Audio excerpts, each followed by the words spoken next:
Hey there, everybody. Today is Monday, June 12th.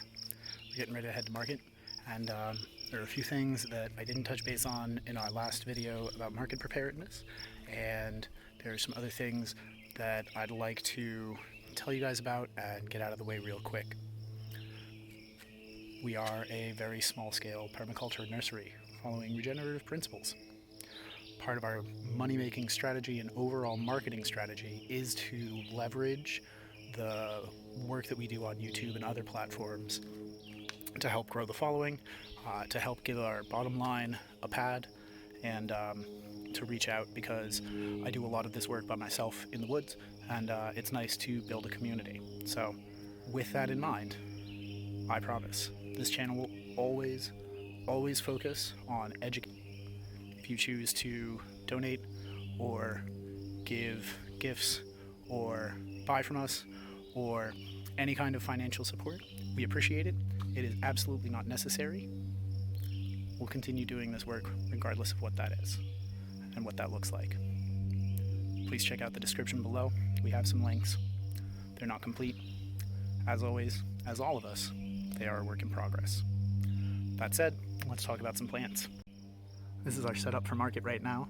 I'm bringing 2 of my Japanese maples, 4 comfreys in 3-gallon pots. I checked on these guys the other night. The root systems look fantastic. We did these transplants just maybe 5 or 6 weeks ago, and the root systems are building out really great. If you guys are interested, please let me know. I'd be happy to pull another one like these out of a pot and show you what those look like and what's happening to them all. That's totally not a problem. We also have in here one of the stone crops that I've fallen in love with because I love how the native bees seem to flock all over it during a lower point in pollen and honey production and nectar production. So I feel like these get the bees through kind of a tough time, and they're really nice, low-growing, perennial Crassulaceae family stone crop. This is known as a 2-tier or 2-layer stone crop, also known as Phedemus. I have a few mints because we do a lot of teas and tinctures with them. And then in the back there, I also have a few of the pumpkins that we are cultivating for our use. They are actually a native pumpkin variety called long pie pumpkin. And there is a story that is for another time, talking about what happened the first time round pumpkins came up to New England. Behind them, we have some yarrow, the Achillea millefolium, and right here by me, we have one of my favorites, hostas. This is an entire genus of plants. We have 5, maybe 6 varieties on our property. To my knowledge, all of them are edible. They're in the asparagus family, and you would eat the young shoots. This might be a little past. I've heard reports that you can flush cut these to get a second flush of growth, but I'm not going to do it with the ones in pots that I'm hoping to sell. But what I wanted to point out was that all of these plants have been grown using the techniques and things that we do on our channel here. All of the tags that we're using are cut up old vinyl blinds. They're UV resistant. They will take much longer to break down than normal plastic would, even though they're white. And they were from a broken set of blinds because I have a cat who likes to destroy things. So we do a lot of what we do, trying to recycle everything we can. Some of the potting soil that we have blended in is what I refer to as mineral earth, or what many in the landscaping or earth-moving industry would call fill dirt.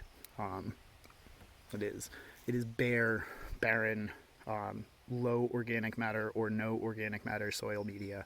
And so we blend this with our compost from the chickens and rabbits, the wood chips that we have finagled from the town and other arborists, the fill soil that we have dropped off, some of the fill soil that we have tested, from old earth moving projects on our property, and all of the pots have been reclaimed or recycled from other landscapers in the area and then cleaned with a nature and wildlife and plant life safe cleaning product that we buy and concentrate and water down. I have one more thing that I want to show you that I didn't touch on last time, and then I have to go finish getting ready. But before I grab that, I just want to let you guys know I am putting out a whole ton of videos today covering some of these plants, so please don't feel like you have to view them all. I am going to put up kind of a little disclaimer at the beginning of this video as well, but I just wanted to reiterate there are going to be like 5 or 6 more videos, each one short. If you're interested, take a look, but don't feel obliged. This is all, again, just to help people understand why we choose the plants we choose and more ways to enjoy them. And I'm going to show you guys our little market side, and that's going to do it for us today before I go to market. So we're in the back of my little truck now, and you can see our little folding table, nice little handles, the tablecloth, which I had mentioned last time, although apparently this might not be the one with the footies on it. Interesting. You can see the cinder blocks that we painted for our tent. Here's our tent in its nice little bag. Here's our sign. This was made from offcuts of some of our pallet wood projects and some leftover chalkboard paint.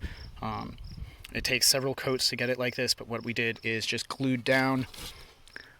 I made some tiny cuts right in here. We glued it down a bit. It doesn't have to be pretty on the back. The important part is the front. And I just have one other little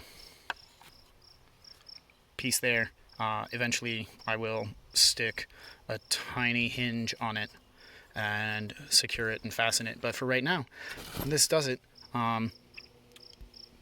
The paint came from another art project that we had. I've also marked up a couple of our, filing cabinets, because I like to keep notes wherever I can, and I find that that's just an easier way to jot down whatever's in that drawer. You just have one side that's the paint. And so anyway, all reclaimed lumber. It's all from a pallet that we got from one of our neighbors whose business that they work at gets a lot of them. And so that's our scheme. We have a safe that the batteries don't work, but the key does. And so yeah, this is my setup to go to market.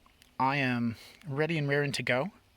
I have a brand new going to market hat. We have another whole fresh box of cards right here.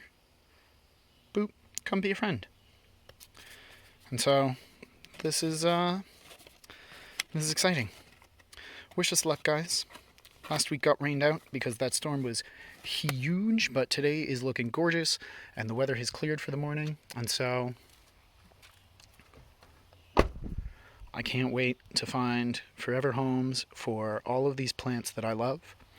And I hope that you all are doing well in this early June, loving your plants, having a wonderful time in your gardens, and looking for new friends to join the party back there or front there.